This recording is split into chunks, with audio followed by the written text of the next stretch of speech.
Shalom, shalom. Nous sommes encore là pour parler du mariage. Le mariage est un sujet très passionnant, mais aussi un sujet très épineux.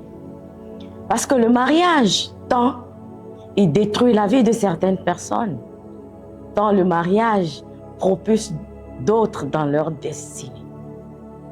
Il y a une abonnée qui m'a posé la question qu'elle aimerait savoir comment est-ce qu'on doit respecter son mari. Parce que dans la vidéo précédente, j'ai eu à dire que nous, les femmes, nous devrions épouser une personne à qui nous allons pouvoir nous soumettre. Parce que si nous regardons la forme, nous regardons la beauté de la personne, l'argent de la personne, et nous épousons cette personne, des fois la soumission devient un problème. Mais assure-toi que quelle que soit la petitesse de l'homme, la grandeur de l'homme, la forme de l'homme, tu es capable, avec l'aide du Saint-Esprit, de pouvoir respecter cet homme comme étant la tête, le leader de ton foyer. Nous allons lire dans la Bible qui nous dit, en Éphésiens 5, le verset 22 dit, « Femmes, soyez soumises à vos maris comme au Seigneur. » La parole de Dieu nous interpelle ici. « Femmes, soyez soumises à vos maris comme au Seigneur. » Ce n'est pas à négocier. C'est pour cela que dans la vie de l'homme, nous voyons que le respect est très indispensable. Un homme qui se sent valorisé, un homme qui se sent respecté, arrive à accomplir aisément le pourquoi il est sur cette terre. Vous voyez les mamans qui ont pris le temps de pouvoir valoriser ne serait-ce que leurs petits-enfants. Vous allez voir que l'enfant est tout le temps attaché à sa maman. Je sais qu'il y a le complexe d'Édipe aussi, mais une maman qui sait valoriser ses enfants, quel que soit ce que l'enfant fait, quelle que soit la manière dont l'enfant agit, la maman l'encourage toujours. Même si à l'école, les professeurs disent que l'enfant là ne pourra pas réussir. Mais quand la maman est derrière cet enfant, l'enfant finit toujours par réussir. Nous allons voir l'histoire de Michael Jordan. Quand il avait voulu jouer au basket, on lui avait dit qu'il ne pouvait pas jouer. Mais sa maman lui avait acheté des chaussures et puis le ballon. L'a encouragé qu'il pouvait y arriver. Qu'il pouvait y arriver. Il est arrivé effectivement parce qu'il y avait une dame qui l'encourageait, C'est ainsi que dans nos foyers, nous sommes censés donner du respect.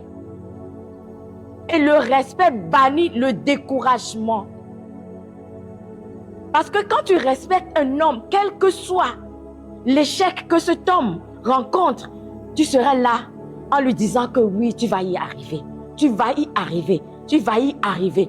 Mais bon nombre de femmes n'arrivent pas à bien se comporter. Croyant seulement qu'en faisant de la nourriture à l'homme, en lui donnant du sexe, c'est déjà suffisant. Non. Tu peux donner vraiment le sexe, faire le sexe.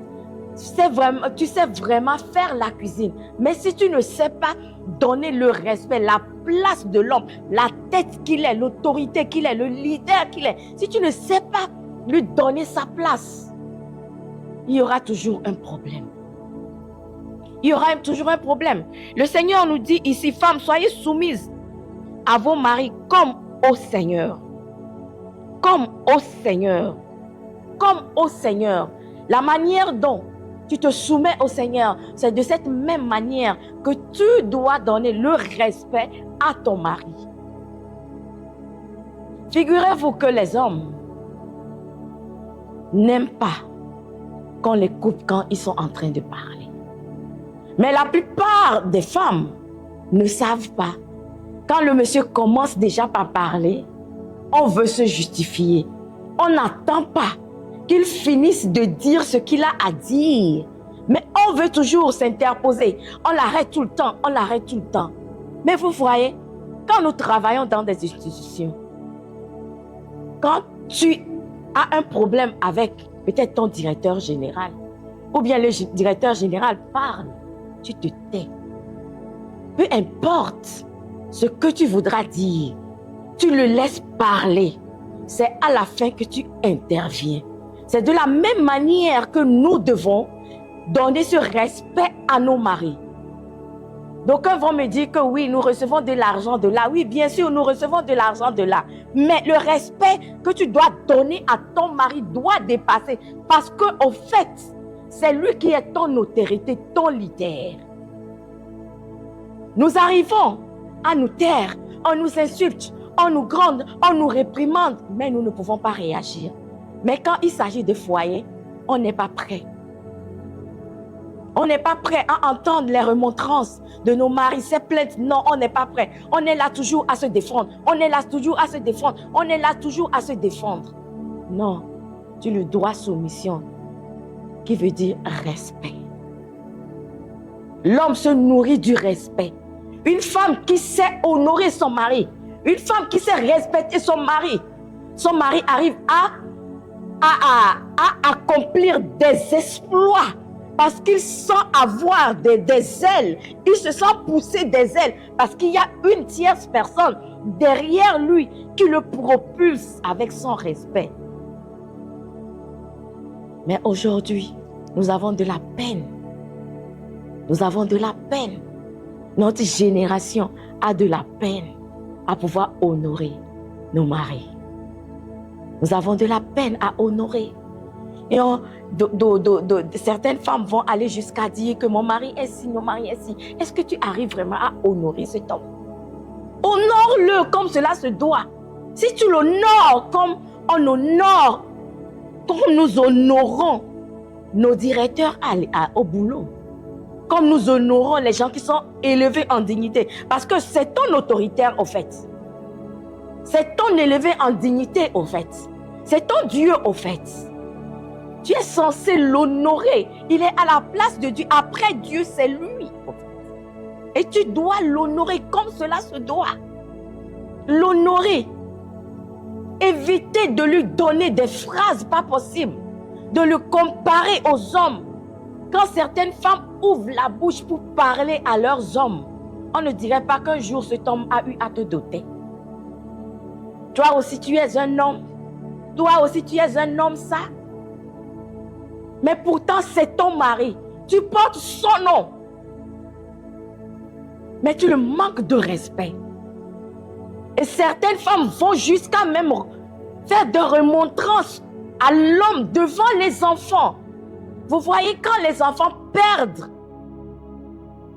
le respect à leur papa, c'est que vous avez échoué votre éducation. Un enfant doit respecter un enfant doit respecter son papa. Son papa doit être son idole au fait. En grandissant, l'enfant va vouloir toujours ressembler à son père. Mais quand l'enfant, surtout nos enfants d'aujourd'hui, perdent le respect à leur papa, c'est que vous avez échoué leur éducation. Vous avez complètement échoué leur éducation. S'il y a des problèmes, vous n'avez pas le droit de diminuer votre mari, le papa de vos enfants, devant les gens, devant les enfants même de la maison. C'est dans ce sens que nous disons que vous devez avoir une voix commune pour pouvoir éduquer les enfants. Quand les enfants savent que vous n'êtes pas unis dans le foyer, les enfants se jouent de vous. Papa, maman a dit ça. Maman, papa a dit ça. Et les enfants vous mélangent. Et l'éducation devient très, très compliquée. Mais l'enfant sait que quand il viendra te dire que papa m'a dit ci, papa a fait ci, tu vas demander à papa, papa, effectivement, est-ce que tu as fait ça? Papa te dira, non, je n'ai pas fait. Parce qu'il y a certains enfants, oh, si vous ne savez pas, les enfants vont vous mélanger, même créer des problèmes dans le foyer. Surtout quand vous avez des enfants d'une autre mère qui mélangent vos enfants. Mais si vous avez une seule voix, la même voix pour éduquer ces enfants, quand l'enfant vient se plaindre, l'enfant demande quelque chose. Des fois, l'enfant a déjà pris chez papa et il vient aussi te demander. Comme tu ne considères pas papa, tu ne lui demandes rien. Du coup, l'enfant prend ici, l'enfant prend ici. L'enfant prend ici, l'enfant prend là. L'enfant prend ici, l'enfant prend là. Qu'est-ce que cet enfant va devenir? Juste un voleur. Parce qu'il a appris déjà à la maison à voler. Parce qu'il prend chez papa, il prend chez maman. Mais si vous avez une seule voix, même voix, les enfants vous voient tout le temps joyeux. Les enfants ne vous ont jamais vu vous gronder, vous quereller devant ces enfants. Ces enfants auront le respect pour leur papa. Mais si devant les enfants, toi tu es incapable, tu ne peux même pas payer la scolarité des enfants, tu ne peux même pas bien donner l'argent de popote, le loyer, le locataire est venu. Les enfants, quand les enfants viennent demander de l'argent, eux, on leur a demandé certaines sommes à l'école et tu es incapable de donner et la maman t'expose devant les enfants, Il y a toujours votre père, allez-y, je sais qu'il n'a rien. C'est un pauvre d'église, c'est une souris d'église, il n'a rien, il ne trouvera rien à vous donner. Allez-y si vous voulez, allez-y. Maintenant, les enfants se rabattent sur toi. Et les enfants commencent déjà par manquer du respect à leur père. Mais c'est à toi d'éduquer tes enfants. Quel que soit, j'ai dit, la petitesse de cet homme, quelle que soit la manière dont il n'a pas l'argent, tu l'as bien vu avant de lui dire oui. Tu dois assumer tes responsabilités en tant qu'une femme soumise qui respecte son mari. Même devant les gens, tu n'as pas le droit de le comparer à quiconque. Certaines femmes, à peine le monsieur prend la parole, veut parler. Peut-être qu'il n'est pas instruit comme toi. Tu commences déjà par le couper. Oh, pourquoi tu réponds comme ça? On ne dit pas ça, on ne dit pas ci. Et tu l'humilies devant les gens. Tu l'humilies devant les gens. Tu l'humilies devant ses amis. Parce que toi, tu te sens lettré et lui illettré. Mais tu l'as bien vu avant de l'épouser. Tu le dois du respect. Même s'il ne sait même pas dire A et B en français. C'est ton mari. C'est ton leader, c'est ta tête. Tu lui dois du respect. Tu lui dois du respect. Après Dieu, c'est lui. Tu lui dois du respect. Et pour cela que j'ai dit, les femmes, faites attention. Si tu veux épouser un homme, assure-toi que tu pourras te soumettre à cet homme. Que tu es capable, avec l'aide du Saint-Esprit, de te soumettre à cet homme. Si tu n'es pas, ne regarde pas son argent. Ne regarde pas son apparence. Ne rentre pas dans ce mariage qui sera un piège pour toi et que tu ne pourras pas en sortir. Les femmes aussi doivent apprendre à bien parler à leur mari. Des fois, nous croyons que nos gestes, les hommes arrivent à comprendre nos gestes. Des fois, quand nous clignotons les yeux, nous fronçons les mines, nous ne voulons plus parler, nous croyons que les hommes arrivent à pouvoir décrypter ce que nous sommes en train de dire. C'est Dieu seul qui est El Shaddai, qui connaît tout. Lui, c'est un homme. Si tu n'expliques pas ce que tu veux, ce que tu traverses, ce qui t'a fait de mauvais, la personne ne saura pas. Moi, je l'ai appris dans mon mariage parce que tout au début, quand je m'étais mariée, si mon mari me heurtait, je me mettais à pleurer. Je me disais qu'il savait, il savait. Mais il me demande, qu'est-ce que tu as? Qu'est-ce que tu as? Qu'est-ce que tu as? C'est là que j'ai compris que je me mettais à pleurer, je m'énervais pour rien. Parce que lui ne comprenait pas, moi, la manière dont je fonctionnais. Du coup, j'ai compris que s'il y a un problème, on en parle. On discute. Et si on a vu que quelqu'un a heurté, on se demande, on s'excuse mutuellement et puis on laisse tomber le problème. J'ai écouté aussi une femme. Elle est au Nigeria. C'est son domaine, c'est le mariage. Elle disait que quand elle était mariée, au premier abord, son mari l'avait heurtée au fait. Et le jour-là, elle était là. Elle ne parlait pas. Et elle a commencé par prier. Parce qu'elle était blessée intrinsèquement par son mari. Son mari ne savait même pas qu'elle était blessée. Vous savez ce que le mari a fait? Le mari s'est dit en lui-même, Cette jeune fille que j'ai épousée là, elle viendra me dépasser ici dans mon foyer avec la prière. Et le mari est parti mettre la musique. Et il a commencé par crier, comme s'ils étaient en challenge, quoi. Qu'il ne veut pas que cette fille-là, que lui l'a épousée, que cette fille vienne la dépasser dans sa propre maison. Que cette fille-là est spirituelle, hein, ne sachant pas que la fille était blessée. Et c'est dans cette blessure qu'elle essaie de se soulager en priant. Et le monsieur a mis la musique, priait en langue, priait en langue. La femme a commencé par regarder le monsieur. Tout ce que tu m'as fait là, tu ne te rends même pas compte que tu m'as blessé. Et tu es là, tu cries avec la musique que tu es en train de prier. Et le monsieur lui a dit, oh, c'était ça? Moi, je croyais que tu étais tu es très spirituel, là, tu étais en train de prier.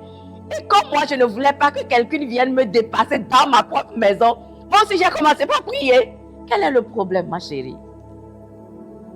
Et dès lors, ils se sont dit, s'il y a un problème, nous allons nous asseoir et puis en parler. Aujourd'hui, bon nombre de femmes n'arrivent pas à exprimer le problème qu'elles ont. La nuit, le monsieur n'a pas bien joué le match. Pourquoi ne pas en parler? C'est ton mari, vous êtes là pour jusqu'à ce que la mort vous sépare. Mais tu te réveilles le matin. Tu es là, la mine froncée, on te parle, tu ne veux même pas. Tu es nerveux, tu es nerveuse. Le monsieur ne sait même pas ce qui s'est passé. Il se pose mille et une questions. La psychologie de l'homme est différente de la psychologie de la femme. C'est ce que nous devons comprendre. Et le monsieur ne peut pas décrypter toi, ton cerveau. Tu dois apprendre à parler, apprendre à dire tes ressentis, ce que tu ressens. S'il n'a pas bien fait, avec respect, tu le lui dis. S'il a méconduit avec respect, tu le lui dis. Mais il ne sert à rien de froncer la mine, de commencer par gronder, de commencer par humilier ton enfant devant les gens, devant les enfants.